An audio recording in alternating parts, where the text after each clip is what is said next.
friends, it's Jess and welcome back to Nose in a Book. I am super excited for today's video. It is my January wrap up. So I didn't do a January TBR video because I was sick and I wasn't feeling up to filming, and then I wasn't even sure how much reading I was going to get done, but I got a lot of reading done, so I'm super excited to show you what I read this month. I read a total of 16 books. And then 17 are going to be in this video because I also read one like the first day in February and I have to return it to the library, so I'm going to go ahead and include it in this wrap up even though it technically was a February book. So a couple of things real quick. I'm not sure what video is going to go up first, but part of my reading plans for the year of 2018 is to do a year-a-thon, so I will be including my wrap up for that in this video, and then I'm going to try to do some separate videos for that from this point on throughout the rest of the year. So I just thought I'd let you guys know that that's going to be in this video today. Also, I do have a couple of books that I've DNF'd. One is permanent and the other two are like until further notice, so I definitely will be continuing reading them, just not this moment. I'm going to go sort of in order from the 3 stars on up. 3 stars are the lowest rating I gave this month, so it was a pretty good reading month. If you guys don't know, I do rate my books by stars. I just kind of updated how I'm doing that this year, so I'm going to kind of update you guys. Last year I was a little bit more lenient with my 5-star books. If I really enjoyed a book, it was more likely to be 5 stars, but I've kind of changed up my rating process, so I'm going to talk about that in my first couple of wrap-up videos so you guys understand like where I'm going with my ratings. So a 1-star book for me is going to be I Can't Believe I Even Wasted My Time. I will not be rating any books I DNF. So if I completely DNF a book, I will not give it a star rating. But if I finish the book and I just can't believe I wasted my time with it, that's a 1-star book. 2 stars is going to be, I was curious to see how things turned out and I found out how they turned out. I just didn't enjoy it or I didn't like it. So that's a 2-star book. But at least my curiosity is sated, that kind of thing.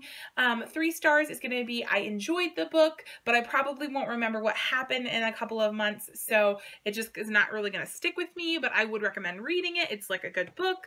And then the 4-star books are going to be, I really enjoyed it. I had a lot of fun reading it. I'll definitely continue with this series. I'll definitely continue reading more from that author.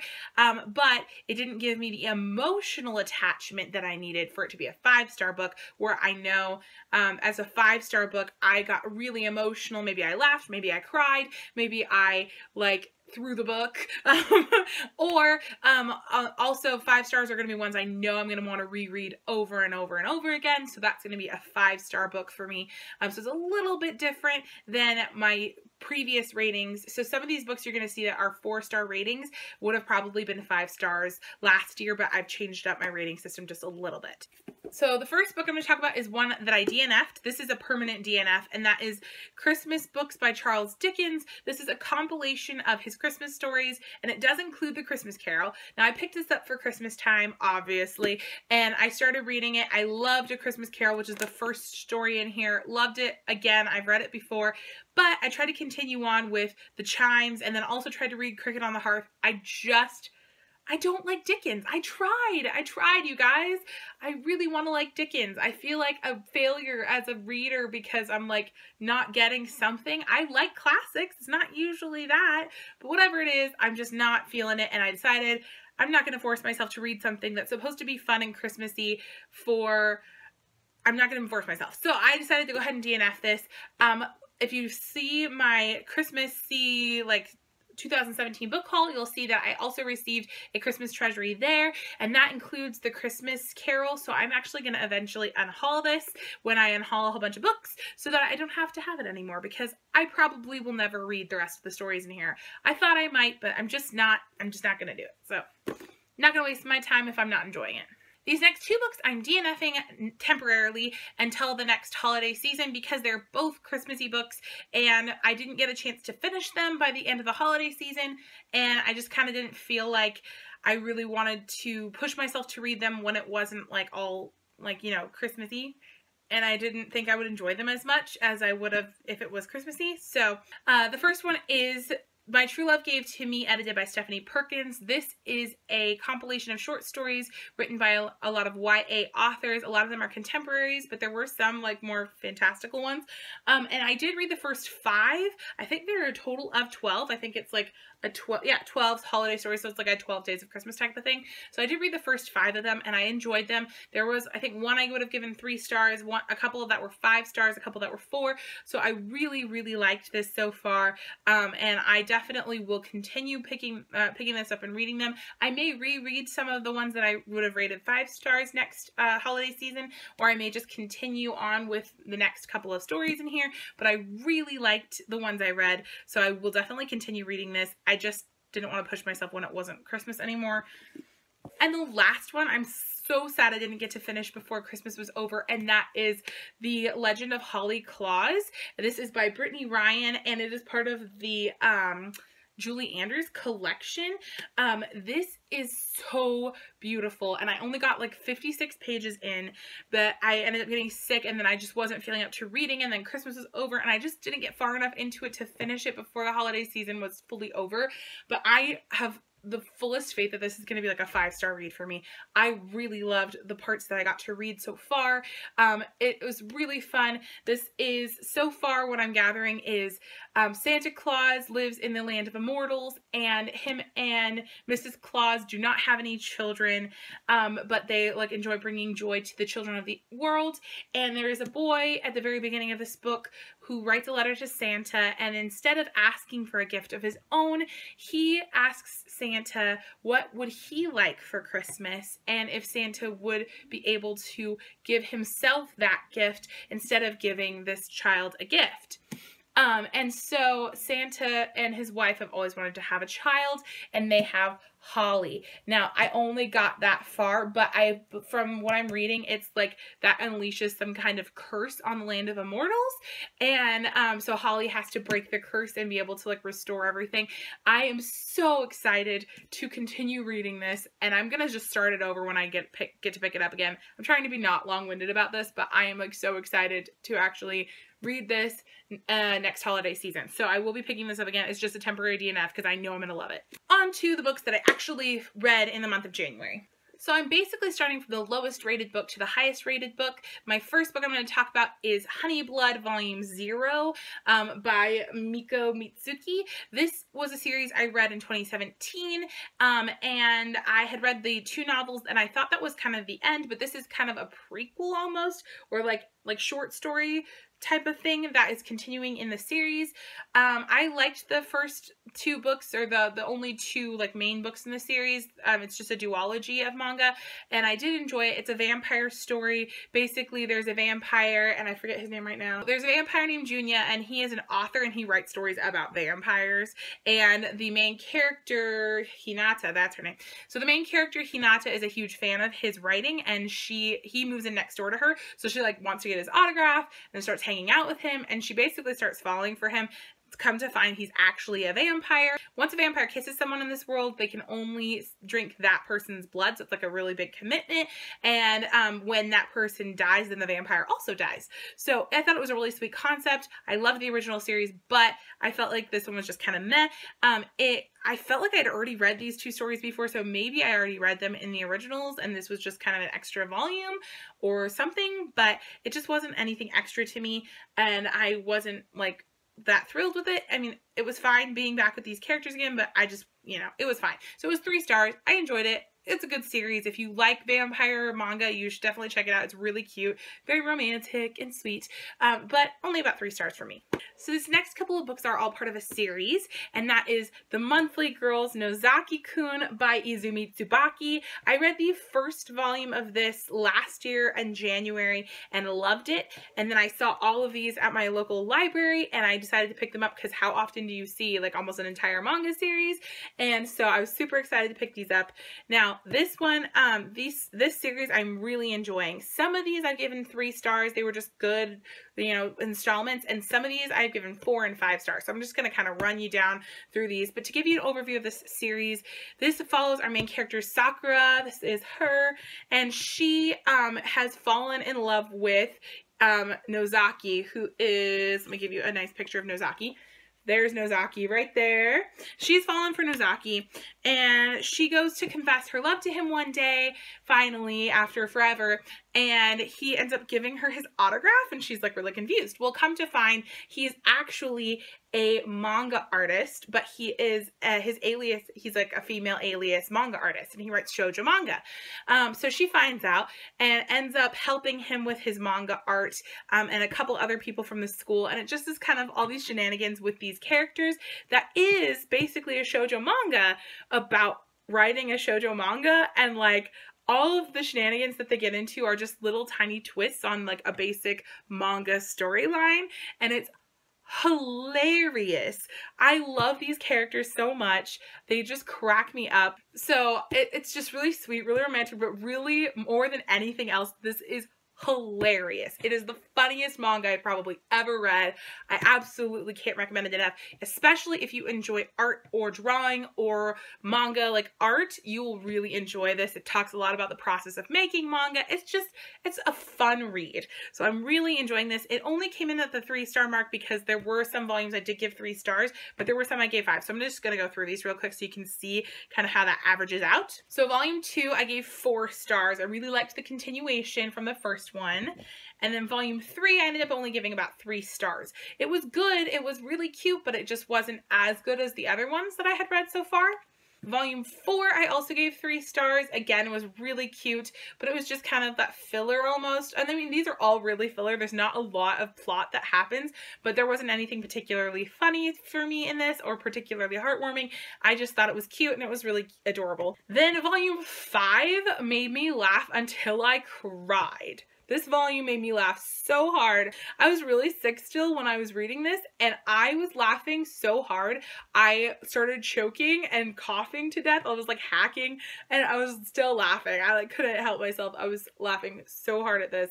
I absolutely loved this volume so much, and I know that if I'm ever like sad, I will totally pick this up again and read this volume just to laugh. And then volume 6, again, I gave about 3 stars. It was again really cute and I really liked it, but it wasn't as good as volume 5. Volume 7, another 3-star volume, really sweet. There were some really funny parts in here, but not as good as volume 5.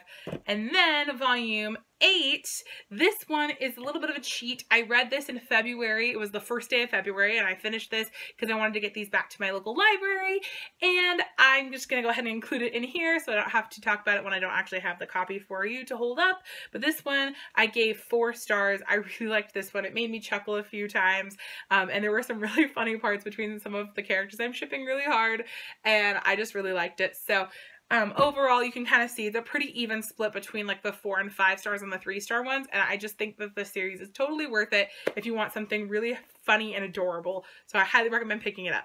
There is another volume that is currently out, and then I think also there is going to be a 10th volume that's going to be released sometime hopefully this year, but I don't know when it will end, because it's not one of those like that's like very plot driven. It's just character and like hilarity driven, and it's really funny. So now I'm going to be moving on to my 4-star books of the month. This first one I actually started back in December, and that is Hidden Sea by Gregory and Maguire. This was the December read for my Getting Teen Trashed book club, and I really enjoyed it, but I have a lot to say about it. I'm not going to try to talk about it too much.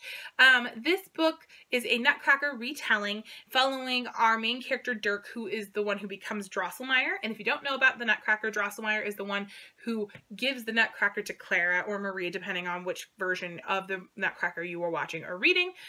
So he's the one who gives her the Nutcracker. So this follows him for a main part of the story, and then later we do get the actual story of the Nutcracker and then an epilogue from there. So the first part of this book I was like not thrilled with, and I've read a couple of Nutcracker retellings and been really disappointed, so I was like, great, this is another one I'm really disappointed in. Dirk was just so flat to me. There were so many things that were happening that he wasn't even questioning, and I was like, come on, like all this fantastical stuff is happening and you just don't even care, and you're just like wandering through life aimlessly, and I just didn't really like his character at all.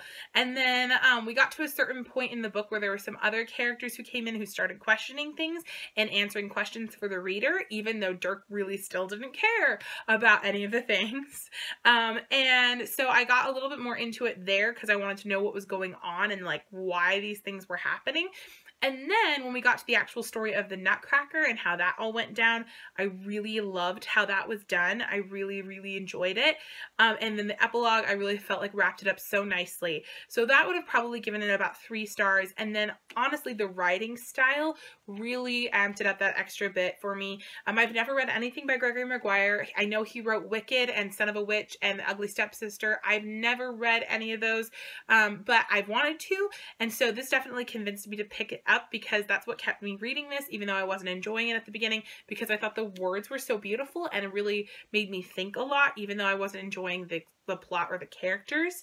And then by the end, I just really loved how he wrapped up the whole story. So if you guys enjoy folktale, fairy tale retelling type of feeling with especially anything to do with the Nutcracker, I think you might enjoy this. Like I said at the beginning, I was really frustrated with, but it ended up as being a book I really liked, and I gave it 4 stars, and I might even read it again at some point so that I can see, because there were a lot of mysteries that were going on, if I want to reread it and kind of know what's happening already, maybe I'll get even more out of it. I won't be as frustrated with Dirk because I was so angry with him for like half the book. Anyways, so I ended up giving this one 4 out of 5 stars, and I really ended up enjoying it. This next one, I was really sad that I only gave 4 stars and not 5.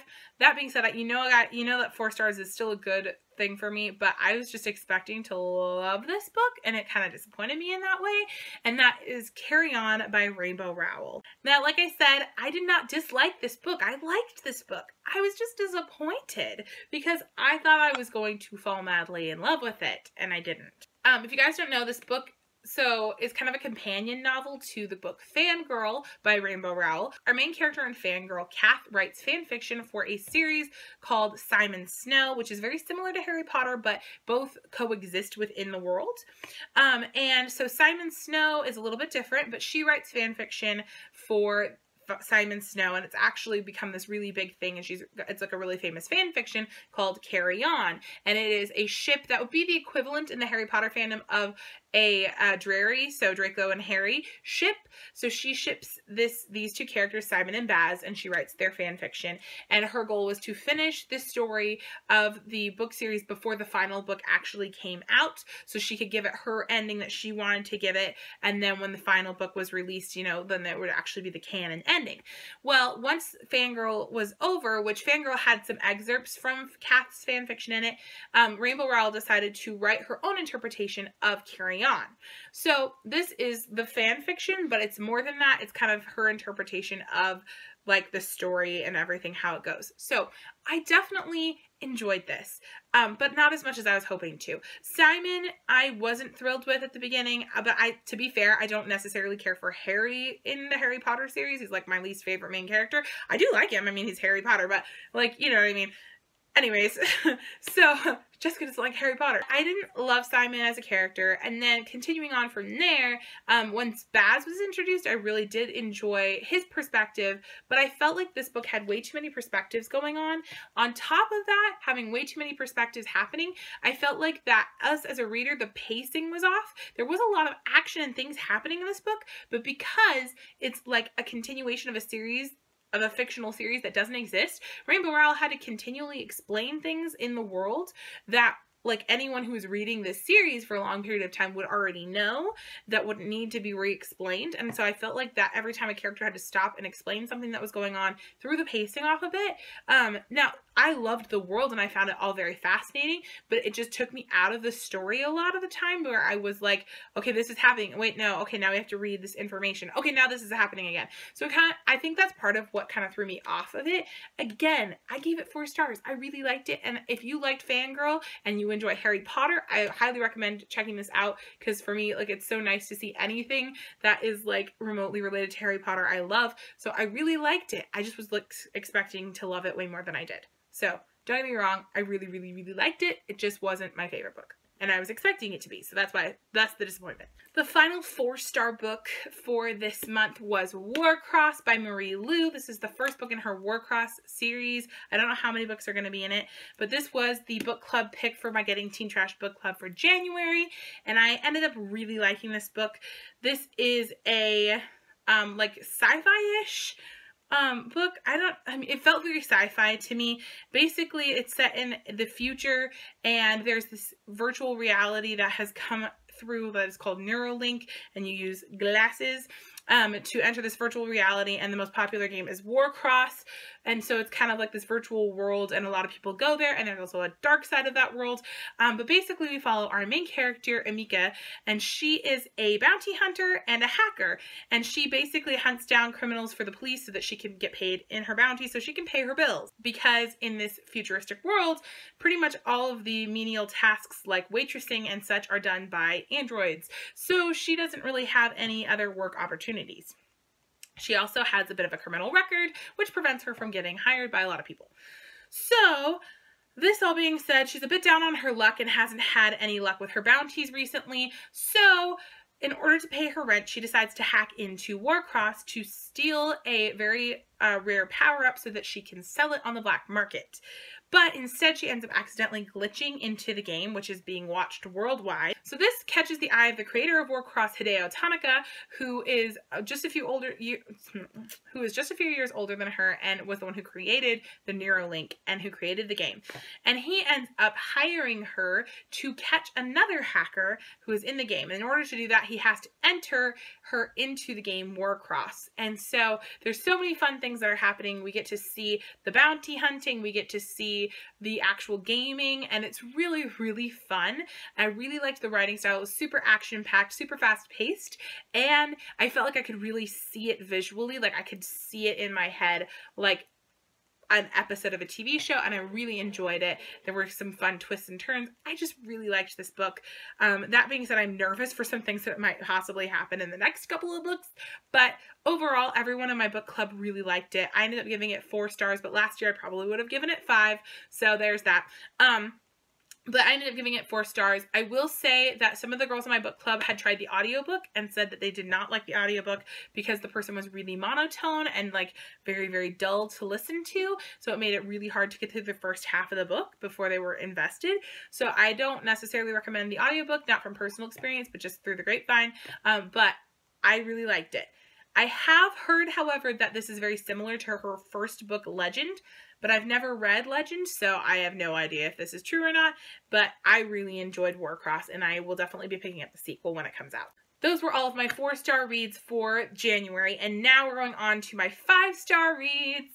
I'm not sure which video is going up first, but in my 2018 goals, I talked about doing Year-a-thon. I did Year-a-thon back in 2016, and it really improved my reading. I had a really good reading year. I read 113 books that year, and then I decided not to do it in 2017, and I had a lot less reading that I got done that year. And honestly, I have no idea if those two are correlated, but I was just looking at the Year-a-thon themes this year and really enjoyed them, so I decided to go ahead and do Year-a-thon again this year. And so a lot of the books that I read for Year-a-thon are 5-star books, and that is because the theme for Year-a-thon was Harry Potter. So how could they not all basically be 5-star books? So the theme, they have a basic theme, and then they have a challenge, and the challenge for this was to read an adaptation. So for the challenge, I went ahead and read Fantastic Beasts and Where to Find Them, the screenplay by J.K. Rowling. This was the screenplay that is from the movie that was released last year.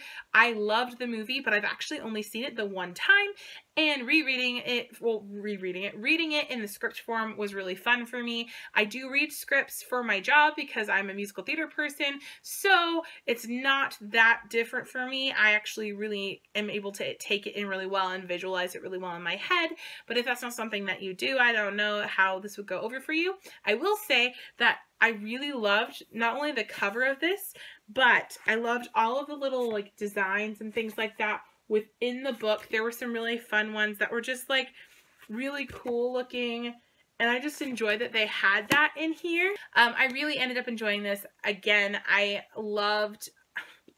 really love Newt. I really love Tina. I love Kowalski and Queenie. I just love them so much. And so I really enjoyed seeing them again in a little bit of a different way. And I gave this one 5 stars. And I really loved picking this one up for Year-a-thon. Continuing on with my 5-star books, more Harry Potter. I went ahead and picked up Fantastic Beasts and Where to Find Them by Newt Scamander and J.K. Rowling, the illustrated edition. So I reread the Fantastic Beasts and Where to Find Them, like the original Hogwarts Library edition with all of the annotations from like Harry and Ron and Hermione in there last year, and I really loved it. And I got this for Christmas, and I felt like it was the perfect time to pick it up and read it again. So I've read this like multiple times, really close together, and this illustrated edition is amazing. Guys, this is so beautiful. The pictures are beautiful, and I feel like this is the exact thing you want in like a Hogwarts textbook. You want to be able to see your creatures, and it is so cool, and I highly, highly recommend this. Out of all the illustrated editions of any of the Harry Potter stuff I've read, this is probably my favorite, and I really, really loved it, so I highly, highly recommend it, and I gave this one 5 stars, obviously. The next one was another Harry Potter illustrated edition, and that is Harry Potter and the Prisoner of Azkaban, illustrated by Jim Kay. And I have the first 2 illustrated editions as well as this one. I got this one for Christmas, and I reread Prisoner of Azkaban really recently, also last year, but picking this up in the illustrated edition was awesome, and I really enjoyed it. I flew through it, and the pictures are absolutely beautiful. Again, I love the illustrations, and again, it's Harry Potter, so how could I not give it 5 out of 5 stars? It's amazing, and this is probably one of my favorite Harry Potter books to this day. I just love it, so highly recommend the illustrated. The next one I don't have a copy of with me because one of my friends is borrowing it, and that is The Tales of Beedle the Bard. This one, again, is by J.K. Rowling, but it is a compilation of fairy tales that the wizarding world tells their children. So like the basically equivalent of our Grimm's Brothers fairy tales, but for wizarding children. Wizard children? Wizarding world's children. The children of the wizarding world. Anyways, so this one was really fun. I really, really liked it. I liked a lot of the stories, but honestly right now I can't tell you as much as I would like to remember. I read it really fast, but I think my favorite was Babbity Rabbity, and I really actually enjoyed the Prince and the Hairy Heart or something like that. It was a little more gruesome, but I really liked it. So yeah, I really liked that book. And I thought it was really cool to see the difference between the fairy tales that Muggles tell their children and the fairy tales that J.K. Rowling has imagined the wizarding world telling their children. So I really liked it, and I highly recommend it if you guys haven't picked it up yet, because I hadn't read it yet, and it was my first time reading it, and I really enjoyed it. So I gave that one 5 out of 5 stars as well. The next one is Harry Potter and the Goblet of Fire, the audiobook as read by Jim Dale. This one I was really looking forward to reading, and it took me forever to read it because I got them out on the disc form from the library, and I was listening to them in my car, and I was not always in my car, so I'm now waiting for the one from Overdrive so I can actually listen to it on my phone. But I loved Harry Potter and the Goblet of Fire. Oh my gosh, I didn't think I liked that book as much as a lot of the other ones. That and Chamber of Secrets would have probably been ones I said were my least favorite Harry Potter books back a long time ago, before I reread them for the 15th time. But the audiobook of Goblet of Fire was so awesome. I loved it. And I have so many things that like I was able to like gather that I did not before in the other 15 times I've read this book, 14 times, whatever. I highly recommend the audiobook. I think they're amazing, and I definitely would rate it 5 out of 5 stars for just the audio in particular, but the whole series obviously gets 5 out of 5 stars because it's Harry Potter. Okay, so finally, so that was all the books I actually read for Yearathon, and so now we're down to my last 5-star book, and this is the one I just finished, and that is A Torch Against the Night by Sabaa Tahir. This is the second book in her Ember in the Ashes series. I think it's supposed to be a quartet, but I read the first one, and I think I gave it 5 out of 5 stars, I'm pretty sure. The first book follows our main 2 characters, Leia and Elias. This series is set in kind of an ancient Rome type of world where the Empire has oppressed another people called the Scholars. And the Scholars were the people who did all the studying of manuscripts and things like that, but a lot of those things have been banned now by the Empire, and Scholars are basically seen as lesser than like the Empire citizens. So our main character, Leia, is a scholar, and one day her brother gets taken by the Empire, so she decides to become a spy for the Resistance so that she can try to rescue him. Our other main character, Elias, is a mask in the that's like a really high level warrior in the Empire, but he wants to desert because he sees a lot of things that are going wrong, or that are wrong with the morality of the Empire. The problem is deserting hasn't worked out for so many people, so he's not really sure what he's going to do. And so that book had their two dual perspectives, and this one added a third, and that is Helen, who is Elias's best friend in the first book. I really liked this one. I ended up putting it down for a little while for Christmas reasons because I was reading a lot of Christmas books, and I came back to it and I just picked right up where I left off. Love the characters. I love the point of view. Sabaty here is probably one of my favorite at writing dual perspective or multiple perspective books because I feel like she really gives them each their own voice. Not only that, but she transitions really well between all the point of views so that the story picks up in the right place. And I just really appreciate that about the way that she does these.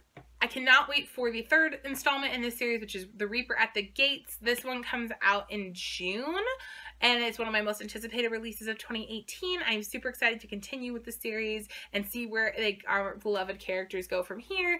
I really, really love it. I really highly recommend this series, and it's so good.